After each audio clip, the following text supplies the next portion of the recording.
The first time I competed against a transgender athlete was in my freshman year at the state open meet. And it was really just it was confusing. That confusion grew into frustration as Chelsea Mitchell had to compete against biological males her entire high school track career. Now a graduating senior, she's come up short in 4 state championship events. There's been a lot of feelings, whenever I race against these biological males that no matter how hard I try, I'm not going to win, and we line up knowing we're going to lose. It seems like a no-brainer. Biological males compete against biological males. Biological females compete against biological females. But several years ago, the CIAC, or the Connecticut Interscholastic Athletic Conference, adopted a policy that allows anyone who identifies as female to compete in girls' athletic events. After years with this as the reality, Mitchell and 2 other athletes are fighting back. I'm hoping for my sport to be fair again, because it's something that we all love to do. And when it's not fair, it's not as fun, because you know that all your hard work isn't really paying off. Alana Smith joined Chelsea and a 3rd athlete, Selena Sewell, to take action. Represented by Alliance Defending Freedom, they filed a complaint with the Education Department's Office for Civil Rights. They received a decision in their favor that allowing transgender females to compete in girls' sports is illegal. The 3 also filed a federal lawsuit challenging their state's policy. Their attorney argues that forcing girls to become spectators in their own sports completely goes against Title IX, the 1972 federal law creating equal opportunities for women. Athletic policies like the ones that we're seeing in the state of Connecticut really violate Title IX and undermine nearly 50 years of advances for women. We essentially have male sports and co-ed sports in the state of Connecticut. The Justice Department recently joined the discussion, filing a statement of interest in the case, underscoring that Title IX protects on the basis of biological sex. We all know both from science and common sense that males are generally bigger, faster, and stronger than comparably fit and trained female athletes. Connecticut's athletic body says its policy complies with a state law barring schools from discriminating against transgender students. Lawyers for the 2 transgender athletes at the center of this case argue since both of their clients are undergoing hormone treatments, it puts them on a level playing field with those they compete against. No amount of cross-sex hormones or hormone blockers and things of that nature can really undo the physiological advantages that biological males have, whether that's in their larger hearts and lung capacity and denser bones and stronger muscles. Connecticut, 17 other states, and the District of Columbia allow transgender high school athletes to compete without restrictions. Idaho recently became the first state to ban transgender athletes from competing in women's sports. The ACLU quickly sued, challenging that legislation. ADF attorneys are working to get that lawsuit dismissed. Meanwhile, back in Connecticut, just before COVID brought an early end to the spring track season, Chelsea won the state championship in the 55-meter dash, defeating a transgender competitor.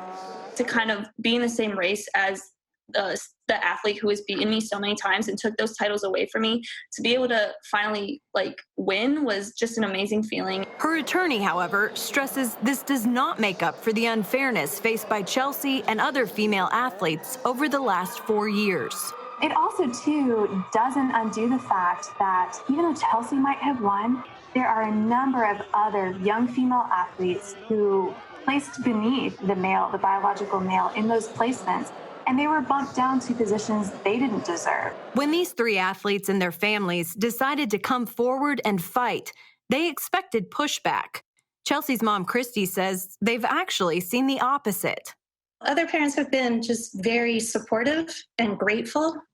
Often they will come up to us at meets and thank us for having spoken out. So a lot of people are worried to speak out. They're worried about backlash or that, they will be judged by taking this stand. And we haven't had that.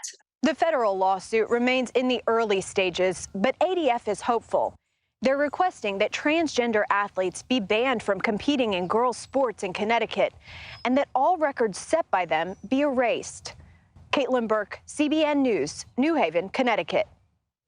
Well, I predict, it's not a very bold prediction, but I predict there is going to be a legal free-for-all on this one, especially in light of what the Supreme Court just did in the Bostock case, that they redefined the word sex. And in their redefinition of that word, they included gender identity and transgender. So they said that Congress intended that the broader meaning of the word sex included that. And so for hiring decisions, there's now a protected class, and you can't hire or fire based on that broad term now, sex. So what does that mean for Title IX?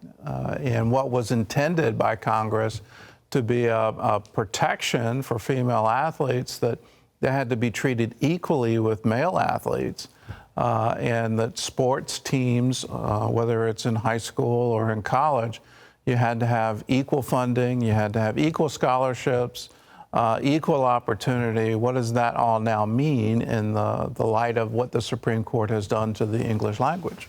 Well, I want to say first and foremost, hats off to the three families who took on the discomfort and the investment of time, and I'm sure money, to stand up and be counted on this. And second, to me, this is one of those things where it's like, we've become so open-minded, our brains have fallen out. I mean, like, seriously, you look at it, it should be a no contest to me. You can see visibly men and women are different. And really? Yes, news to him. And, you know, it just seems like it should be so common sense that it's not fair. I don't understand why it's an issue, but other than the legalities that you mentioned, and people have their own agendas, you know? Well, again, it's going to be a legal free-for-all. I don't think any prediction we make today is going to stand up to the test of time as to where this is going to come out. And if you're a transgender athlete, I mean, there's a legitimate question. What do you do? And where do you go? Where is a proper competition forum for you? These are all going to be issues that the courts are going to grapple with. Mm-hmm. But at the end of the day, I think Title IX suffers, and you know, it's one of those things when courts come in and legislate, which is what has just happened. It makes it very difficult to say, well, now what do we do? Because if it's a legislature that does this, then you can say, well, I know exactly what to do. I go talk to my representative, who I vote for or vote against, and I say, I want a better definition of what happens here, and what are we supposed to do as a society and as a culture, and how do we deal with these specific issues. When it's the Supreme Court that's legislating, I don't have a voice in that.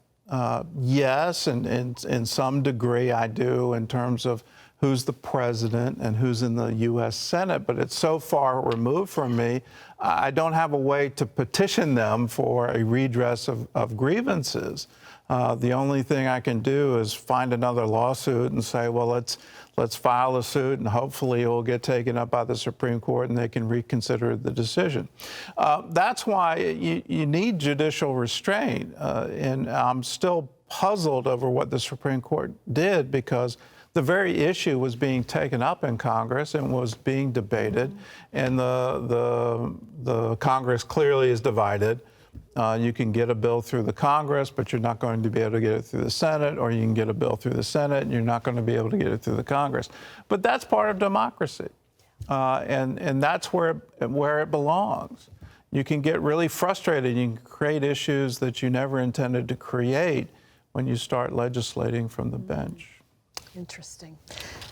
More to come. More to come.